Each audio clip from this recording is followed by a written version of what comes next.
Hi everyone, my name is Steph. This is the Novelty Corner and welcome back to my channel. Today I'm going to be sharing my go-to reading accessories. So the wonderful May from This Past Romance actually did a video on this recently and encouraged, all of us to do it because it's a really interesting thing to see sort of what people have to help them with their reading in whatever form that takes. And I think everyone will have slightly different things. So when I was thinking about it, I'm like, I don't really have a lot of accessories. Like I don't have a lot of stuff for it. Some people have those clickers and stands and whatever, and I don't really have that for my Kindle. But as I was going through, I sort of just started listing lots of things that I've used. Some of them I've talked about on this channel before, but I thought we'll put it all in one video, and then that way if it's something that you're interested in, you can sort of see collectively what I use. So I've broken it down into sort of three categories. There are the things that I have for reading, there are the things that help me keep track of my reading, and there are the things that keep me comfy while reading, because that is also a very, very important thing. Kicking off with the things that I have for reading. I have my Kindle.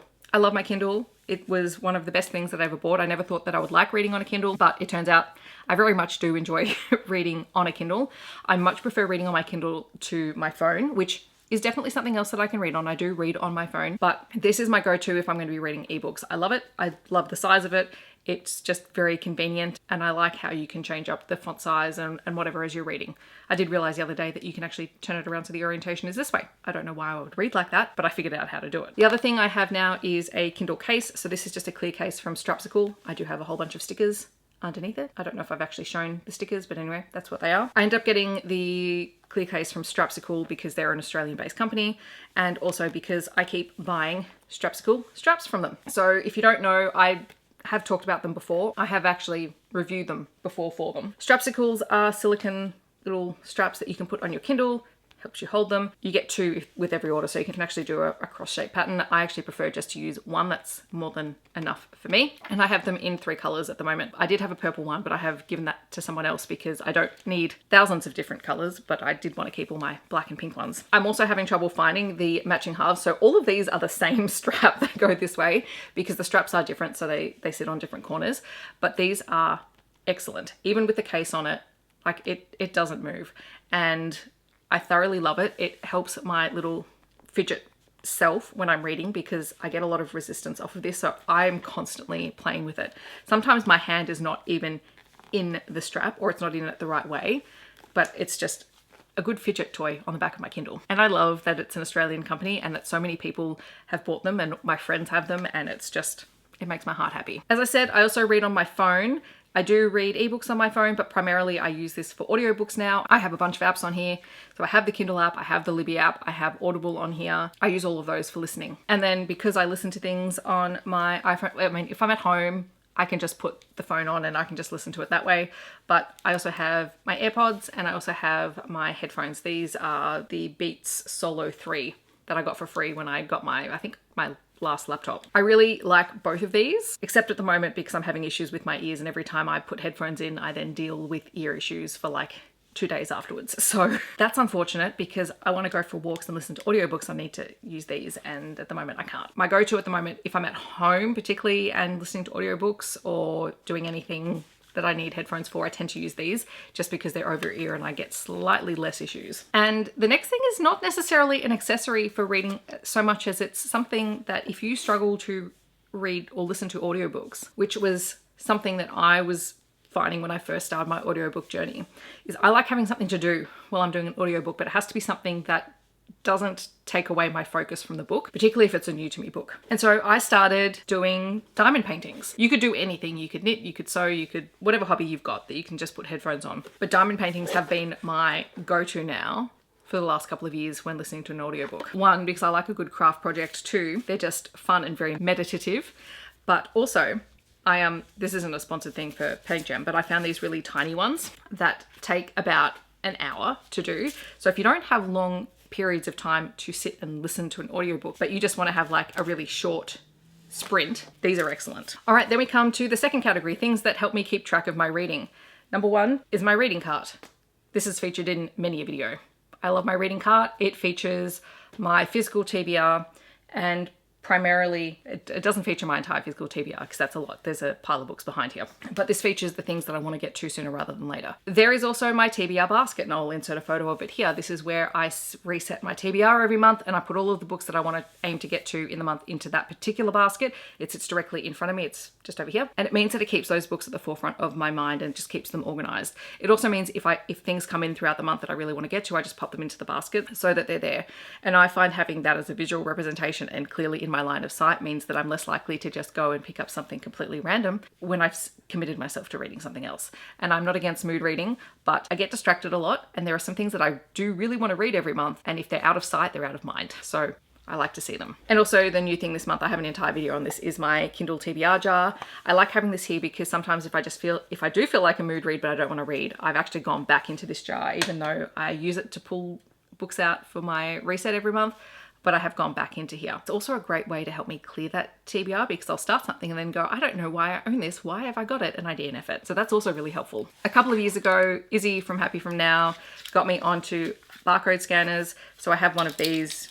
There's just a little USB. You plug it into your laptop and you can use this to scan books into a personal library collection. I use Libib to track that. I actually have 2 Libib accounts. I have one for my personal collection. I also have one for my kids and classroom book collection. And this just makes it easier if you're wandering around so you don't actually have to sit there and type things into the computer. You can use the Libib app, but I just find this a whole lot faster. The other thing I've talked about a lot is my reading notebook, which is literally just a Spyrex notebook. It's nothing fancy.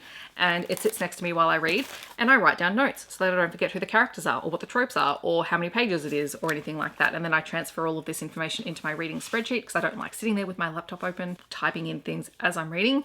I just make notes of it. This isn't precious to me. I'm not planning on keeping it once it's full. It will be recycled, but it lasts for ages because, you know, each book only needs a couple of lines, and it also is really helpful when I come to film my wrap-ups at the end of every week because I have all of the notes there, and that usually helps to jog my memory if I have, you know, gone hazy on something because it's the end of the week. As I said, I transfer all of that into my reading spreadsheet. I have an entire video on this. My reading spreadsheet is my saving grace when I'm tracking my stats and everything, and I'm just trying to look at trends, particularly in my reading, because then I also have my reading stats journal, which has been really helpful to be able to sort of break things down by month. So I've only used this since, when did I start using this? September last year.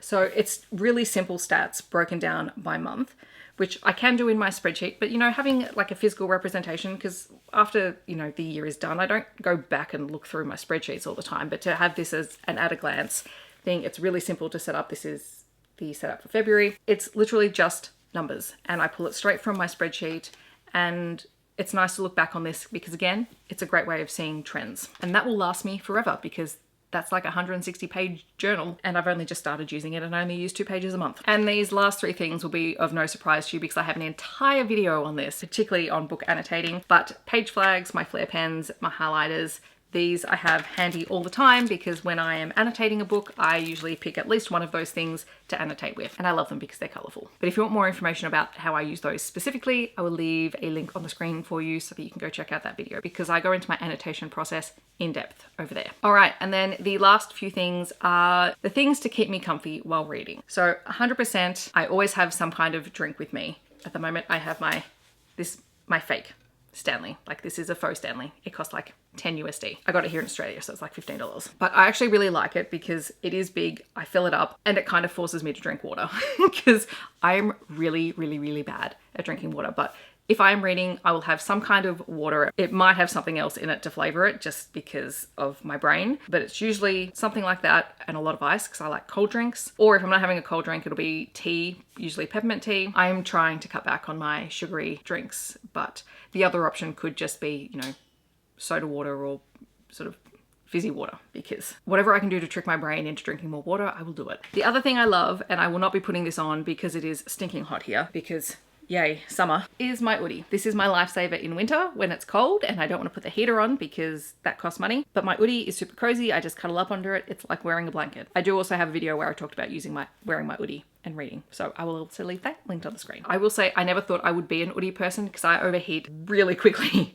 but that actually works out really well when I don't want to put the heater on because it is so warm and it's just like being wrapped up in a blanket, except you have arms and you can still move around. And then finally, the other thing that I often do when I read, because I read in my living room, so I have the TV here, is I actually like to put on some kind of ambient background noise.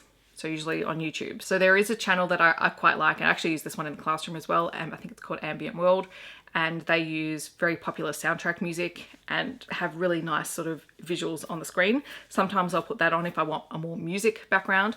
Quite often I just want something really basic. So there is a really great fire pit one. I just love the sound of a crackling fire. I don't want one, but I like listening to one. Otherwise, it's an assortment of sort of thunderstorm, ambient sound videos, or sometimes there's witchy ones and cottagecore ones. So I will leave a list of my favorites linked down below, so if you want to check those out. But I find them really comforting just to have on the screen because I don't like a lot of sound when I'm reading, but background noise is totally okay. So those are my reading accessories.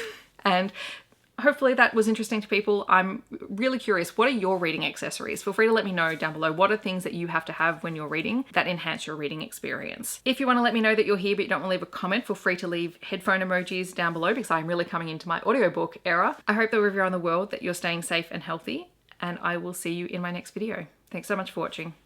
Bye everyone.